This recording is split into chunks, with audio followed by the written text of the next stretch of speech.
Hello, this is Neil Scott-Barbour, the British voice talent that has entertained you from time to time over at your facility. Obviously, I can't come there and entertain you, which is very sad, but I'm going to try to entertain you and give you some uplifting messages and some funny stuff that'll make you smile, maybe make you laugh, so that we can all work together to get through this pandemic. As you can see, behind me, this is my backyard, and I'm recording this for you. It'll be what I call a mixed bag of different kinds of things. I'd like to start with a couple of poems. As you know me as the expressive reader, that means I don't remember the lines. Some of my silly voices will come up later, but let's start with a couple of what I think and hope are encouraging poems from this wonderful book that I have, Poems to Save Your Life. First one is by Anonymous. It's called Giving Your Best. It's the hand we clasp with an honest grasp that gives a hearty thrill. It's the good we pour into others' lives that comes back our own to fill. It's the dregs we drain from another's cup that makes our own seem sweet, and the hours we give to another's need that makes our life complete. It's the burdens we help another bear that makes our own seem light. It's the anger seen for another's feet that shows us the path to right. It's the good we do each passing day with a heart sincere and true, in giving the world your very best. Its best will return to you. Here I think is another encouraging one that I hope you will enjoy. It's called A Poem to Hope, and again written by Anonymous. A Poem to Hope. Never go gloomy, use your mind. Hope is a better companion than fear. Providence, ever benignant and kind, gives with a smile what you take with a tear. All will be right, look to the light. Morning was ever the daughter of night. All that was black will be all that is bright. Many a foe is a friend in disguise, many a trouble a blessing most true. Remember these words of wisdom and wise. Your life will be easier, and you will not be blue. Never lose your hope, follow your plan, and live life doing all that you can. I have another one for you. This is a little bit longer. It's called Drop a Pebble in the Water. Drop a pebble in the water, just a splash, and it is gone. But there's 100 ripples circling on and on and on, spreading from the center, flowing out to the sea, and there is no way of telling where the end is going to be. Drop a pebble in the water, in a minute you forget, but there's little waves a flowing, and there's ripples circling yet, and those little waves a flowing to a great big wave have grown. You've disturbed a mighty river just by dropping in a stone. Drop an unkind word or careless, in a minute it is gone, but there's 100 ripples circling on and on and on. They keep spreading, spreading, spreading from the center as they go, and there is no way to stop them once you've started them to flow.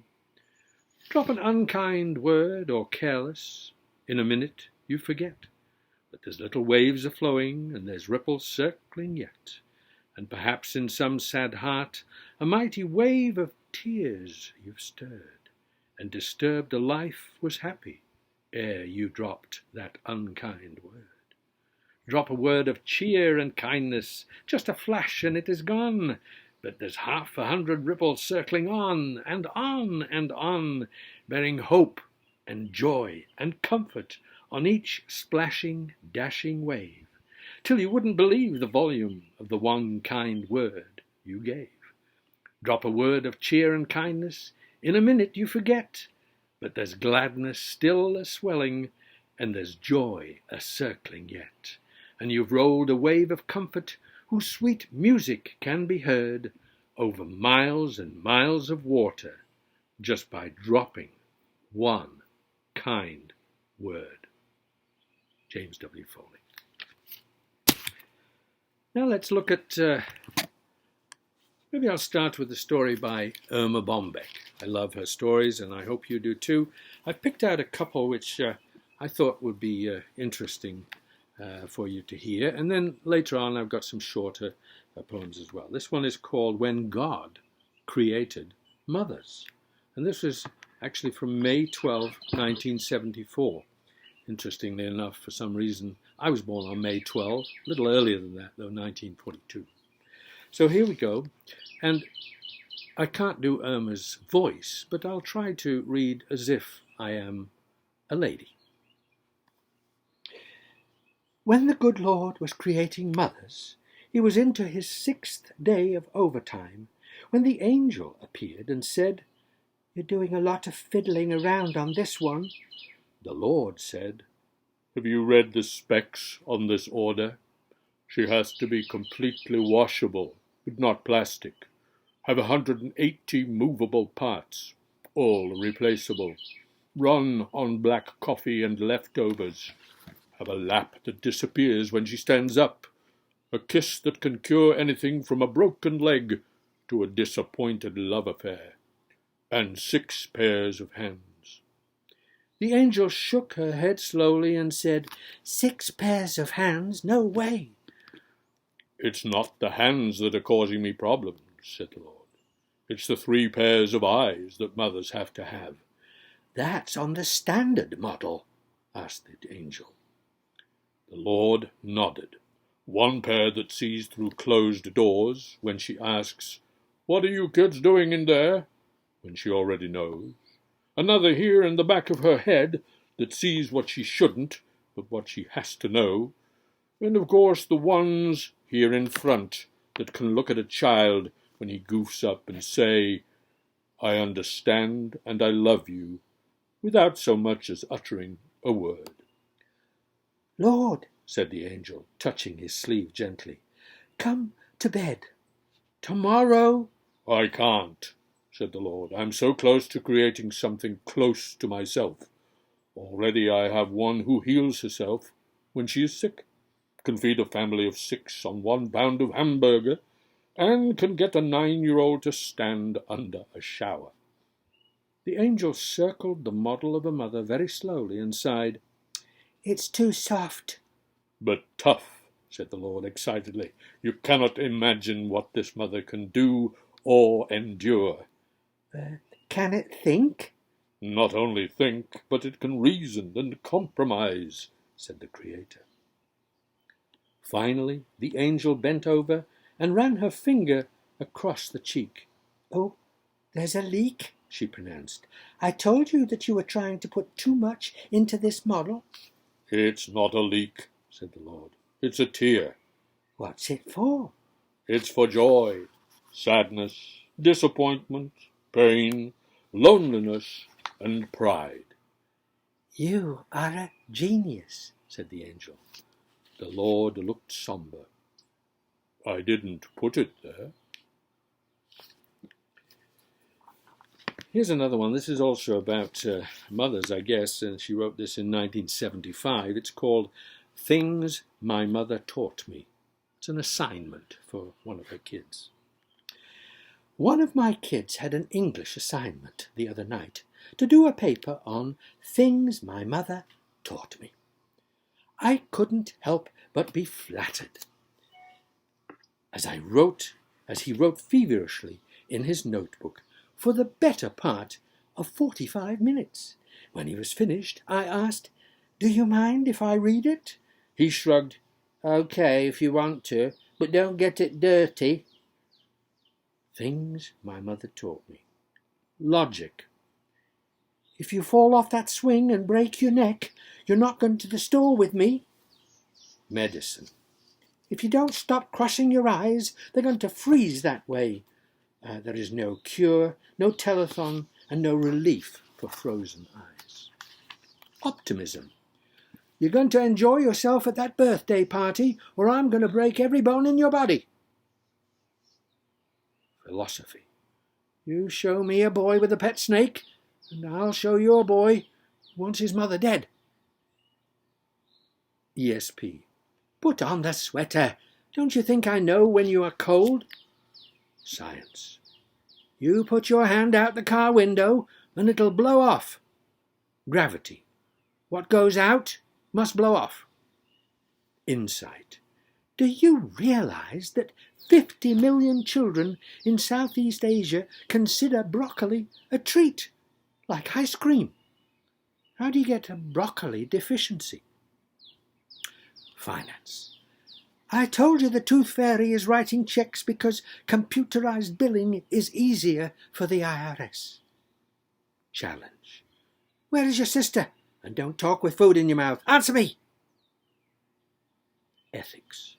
If you are too busy to take out the garbage, you are too busy to need an allowance.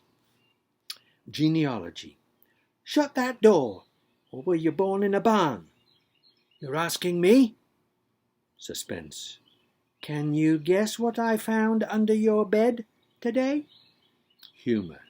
When that lawnmower cuts off your toes, don't come running to me. I took off my glasses and put down the paper. Son of a gun, I would have been willing to bet during all those years he hadn't actually heard a word I said. But I spoke those words the way he wrote them down. Oh my goodness.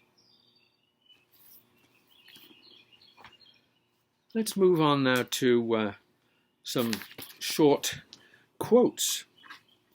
This is actually funny quotes, at least I hope you think they're funny. Helen Keller said this: "I do not want the peace which passeth understanding. I want the understanding which bringeth peace." Bob Dylan: "People seldom do what they believe in. They do what is convenient and then repent." William James: "Is life worth living? It all depends on the liver." Democracy is the process by which people choose the man who'll get the blame. Bertrand Russell said that. Albert Einstein: "Only two things are infinite, the universe and human stupidity, and I'm not sure about the first one." Groucho Marx: "I've had a wonderful time, but this wasn't it." Samuel Goldwyn: "Coffee isn't my cup of tea." Oscar Wilde: "I have met a lot of hard-boiled eggs in my time, but you're 20 minutes. Mark Twain: "Wagner's music is better than it sounds." And I have some more from Mark Twain. I thought this might be interesting too. He'd had some wonderful sayings, as you know. Mark Twain: "By trying, we can easily learn to endure adversity." Another man's, I mean. The man who is a pessimist before 48 knows too much. If he is an optimist after it, he knows too little. We have not all had the good fortune to be ladies. We have not all been generals, or poets, or statesmen. But when the toast works down to the babies, we stand on common ground. Here's another one. There is nothing you can say in answer to a compliment. I have been complimented myself a great many times, and they always embarrass me. I always feel that they have not said enough. Man is the only animal that blushes, or needs to. Wrinkles should merely indicate where smiles have been. Next, let us be thankful for the fools, but for them the rest of us could not succeed. Grief can take care of itself, but to get the full value of a joy, you must have somebody to divide it with. Nothing that grieves us can be called little. By the eternal laws of proportion, a child's loss of a doll and a king's loss of a crown are events of the same size. The man with a new idea is a crank until the idea succeeds. Get your facts first, and then you can distort them as much as you please. Oh my goodness, is that relevant today, somewhere, somehow? I don't know. Here's another short one. This is called Remember When. I hope some of you are computer literate, because this is by Anonymous, and it's called Remember When. Remember when a computer was something on TV from a science fiction show of note. A window was something you hated to clean, and Ram was the cousin of a goat. Meg was the name of my girlfriend. A gig was a job for the night. Now they all mean different things, and that really mega bites. An application was for employment. A program was for a TV show. A cursor used profanity. A keyboard was a piano. Memory was something you lost with age. A CD was a bank account. Compress was something you did to the garbage, not something you did to a file. And if you unzipped anything in public, you'd be in jail for a while. Log on was adding wood to the fire. Hard drive was a long trip on the road. A mouse pad was where a mouse lived, and a backup happened to your commode. Cut you did with a pocket knife. Paste you did with glue. A web was a spider's home, and a virus was the flu. I guess I'll stick to my pad and paper and the memory in my head. I hear nobody's been killed in a computer crash, but when it happens, they will wish they were dead. Here's a couple of short jokes, hopefully to make you smile. My husband and I divorced over religious differences.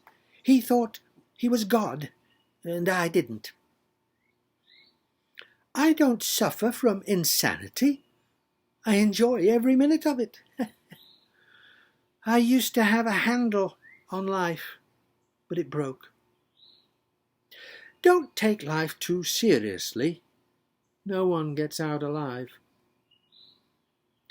I'm not a complete idiot. Some parts are missing. Out of my mind. Back in 5 minutes. Consciousness. That annoying time between naps. Ever stop to think and forget to start again? Being over the hill is much better than being under it. Procrastinate. Now, I smile because I don't know what the heck is going on. Here's a poem by Roland Dahl about television and children. The most important thing we've learned so far as children are concerned is never, never, never let them near your television set.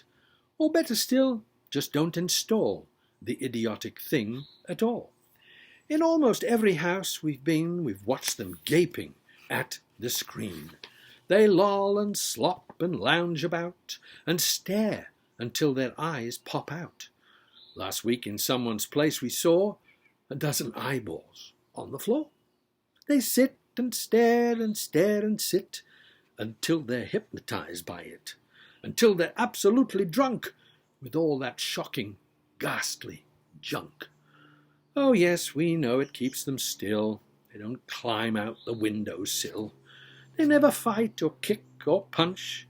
They leave you free to cook the lunch and wash the dishes in the sink. But did you ever stop to think, to wonder just exactly what this does to your beloved tot? It rots the sense in the head It kills imagination dead. It clogs and clutters up the mind. It makes a child so dull and blind. He can no longer understand a fantasy, a fairyland. His brain becomes as soft as cheese. His powers of thinking rust and freeze. He cannot think, he only sees. All right, you'll cry, all right, you'll say, but if we take the set away, what shall we do to entertain our darling children? Please explain. Well, we'll answer that by asking you. What used the darling ones to do? How used they to keep themselves contented before this monster was invented? Have you forgotten? Don't you know? We'll say it very loud and slow. They used to read. Read, they'd read and read and read and read and then proceed. To read some more. Great Scott, gadzooks! One half their lives was reading books. The nursery shelves held books galore. Books cluttered up the nursery floor. And in the bedroom by the bed, more books were waiting to be read. Such wondrous fine, fantastic tales of dragons, gypsies, queens and whales, and treasure isles and distant shores, where smugglers rowed with muffled oars, and pirates wearing purple pants, and sailing ships and elephants, and cannibals crouching round the pot, stirring away at something hot. It smells so good, what can it be? Good gracious, it's Penelope. The younger ones had Beatrix Potter, with Mr. Todd, the dirty rotter, and Squirrel Nutkin, Pigling Bland, and Mrs. Tiggy Winkle, and just how the camel got his hump, and how the monkey lost his rump, and Mr. Toad, and bless my soul, there's Mr. Rat, and Mr. Mole. Books, what books they used to know, those children living long ago. So please, oh please, we beg, we pray, go throw your TV set away, and in its place you can install a lovely bookshelf on the wall. Then fill the shelves with lots of books, ignoring all the dirty looks, the screams and yells, the bites and kicks, and children hitting you with sticks.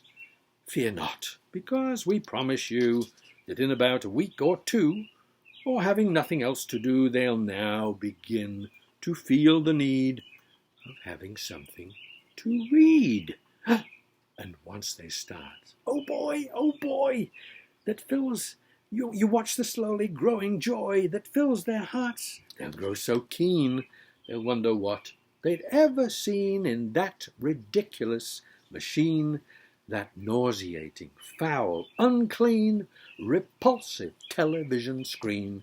And later, each and every kid will love you more for what you did. Now, let me make a bit of a disclosure here, if I may, a disclosure. You are watching me on your television, and you are all older and wiser and maturer, and therefore watching television is, to a large degree, not too long, but a good thing for these difficult times. All right, let's see what else we can do. Oh, it started to rain out here. Here's a couple of short, funny stories. This one's called Listen to Your Doctor. Morris, an 82-year-old man, went to the doctor to get a physical. A few days later, the doctor saw Morris walking down the street with a gorgeous young woman on his arm. A couple of days later, the doctor spoke to Morris and said, "You're really doing great, aren't you?" Morris replied, "Oh, just doing what you said, Doc. Get a hot mama and be cheerful." The doctor said, "I didn't say that. I said you've got a heart murmur. Be careful, ooh." This is one called I Hope You Get Better. A retired man who volunteers to entertain patients in nursing homes and hospitals went to one local hospital in Brooklyn and took his portable keyboard along. He told some jokes and sang some funny songs at patients' bedsides. When he finished, he said in farewell, "Well, I hope you get better." One elderly gentleman replied, "I hope you get better too." Hope you're not saying about me. This is when the police pull over a teenager. This is kind of adult and teenager interaction. The policeman: "Where do you live?" Teenager: "With my parents." Police: "Where do your parents live?" Teenager: "With me." Policeman: "Where do you all live?" Teenager: "Together." Policeman: "Where is your house?" Teenager: "Next to my neighbour's house." Police: "Where is your neighbour's house?" Teenager: "If I tell you, you won't believe me." Police: "Tell me." Teenager: "Next to my house."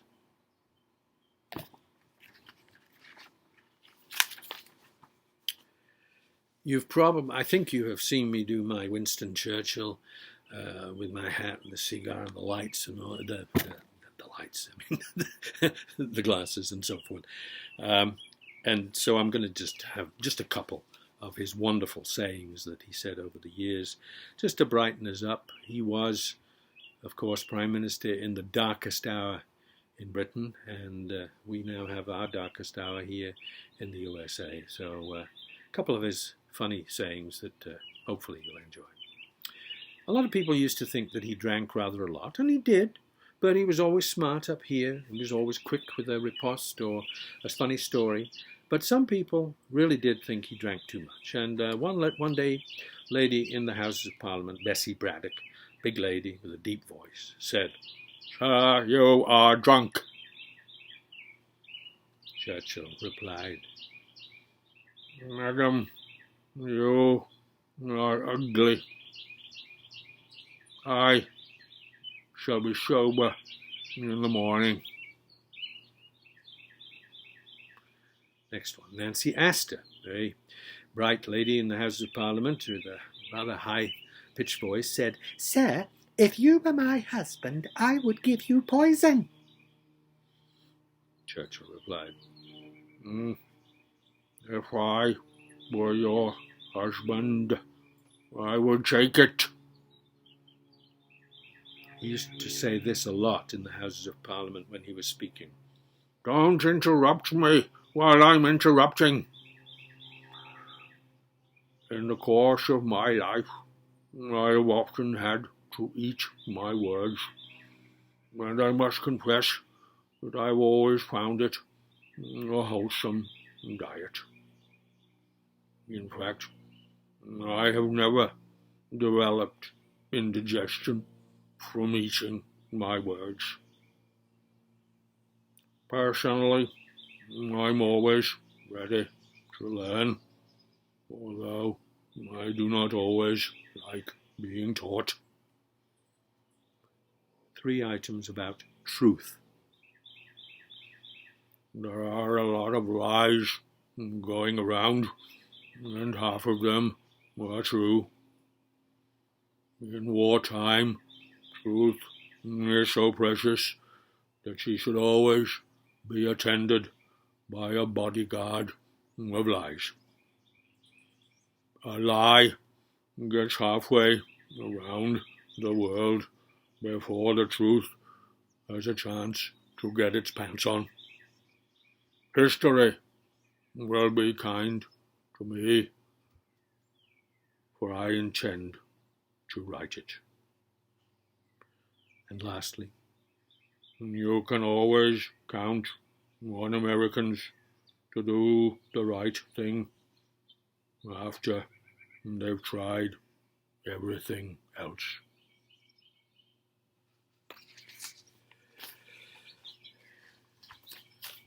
A couple of short stories to end with, I think. Customer to a shopkeeper. "Your watches seem so cheap, only $20. How much does it cost to make them?" Shopkeeper. "Well, they cost me $20 to make them." Customer. "But if it costs $20 to make these watches, and you sell them for $20, where does your profit come in?" Shopkeeper. "Well, that comes from repairing them." A young college co-ed came running in tears to her father. "Dad, you gave me some terrible financial advice." I did. What did I tell you? Said the dad. You told me to put my money in that big bank, and now that big bank is in trouble. What are you talking about? That's one of the largest banks in the state, he said. There must be some mistake. I don't think so, she sniffed. They just returned one of my checks with a note saying insufficient funds.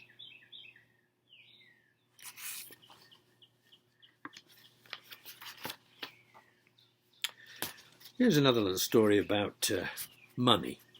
A young man was having some money problems and needed $200 to get his car fixed and roadworthy again.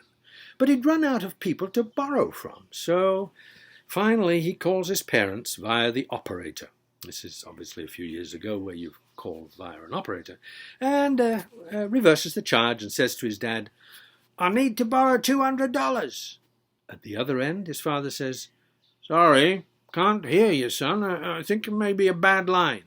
The boy shouts, 200! I need $200! Sorry, still can't hear you clearly, says his father. The operator cuts in. Sorry to butt in, but I can hear him perfectly, the father says. Oh, good. Well, you send him the money. This is one called Fresh Out of Business School. A young man answers a want ad for an accountant. He's being interviewed by a rather nervous man who runs a small business that he'd started himself. So, I need someone with an accounting degree, the man said, but mainly I'm looking for someone to do my worrying for me. Excuse me, the accountant said. I worry about a lot of things, the man said, but I don't want to have to worry about money. Your job will be to take all the money worries off my back. Oh, I see, the accountant said. And how much does the job pay? Well, I'll start you at 80,000. 80,000? The accountant exclaimed. How can such a small business afford a sum like that? That, the owner said, is your first worry. Now, I'm going to end with something that I hope will lift up your spirits. In fact, I think I may have two. Yeah, this one is by, this is called Don't Quit. You know how we all have tough times like we're going through now, and this is going to hopefully lift your spirits up. Author unknown, you know, the brother of Anonymous. Silly story, I know. It's called Don't Quit. When things go wrong, as they sometimes will, when the road you're trudging seems all uphill, when the funds are low and the debts are high, and you want to smile, but you have to sigh, when care is pressing you down a bit, rest if you must, but don't you quit. Life is queer with its twists and turns, as every one of us sometimes learns, and many a failure turns about when he might have won had he stuck it out. Don't give up, though the pace seems slow. You might succeed with another blow. Often the goal is nearer than it seems to a faint and faltering man. Often the struggler has given up when he might have captured the victor's cup. And he learned too late when the night slipped down how close he was to the golden crown. Success is failure turned inside out, the silver tint of the clouds of doubt. And you never can tell how close you are. It may be near when it seems afar. So stick to the fight when you're hardest hit. It's when things seem worst that you mustn't quit. And in this time, it's often up to us as individuals, and therefore it's always up to us to get through these difficult times. And let me finish with another by author unknown. It's called It's Up to You. One song can spark a moment. One flower can wake the dream. One tree can start a forest. One bird can herald spring. One smile begins a friendship. One hand clasp lifts a soul. One star can guide a ship at sea. One word can frame the goal. One vote can change a nation. One sunbeam lights a room. One candle wipes out darkness, one laugh will conquer gloom. One step must start each journey, one word must start each prayer. One hope will raise our spirits, one touch can show you care. One voice can speak with wisdom, one heart can know what's true. One life can make the difference. You see, it's up to you. I hope you've enjoyed this. This is Neil Scott-Barbour, the British voice talent, and I hope to be able to entertain you again sometime. Please be strong, healthy, courageous, and pray for this pandemic to be over. God bless you all. Thank you.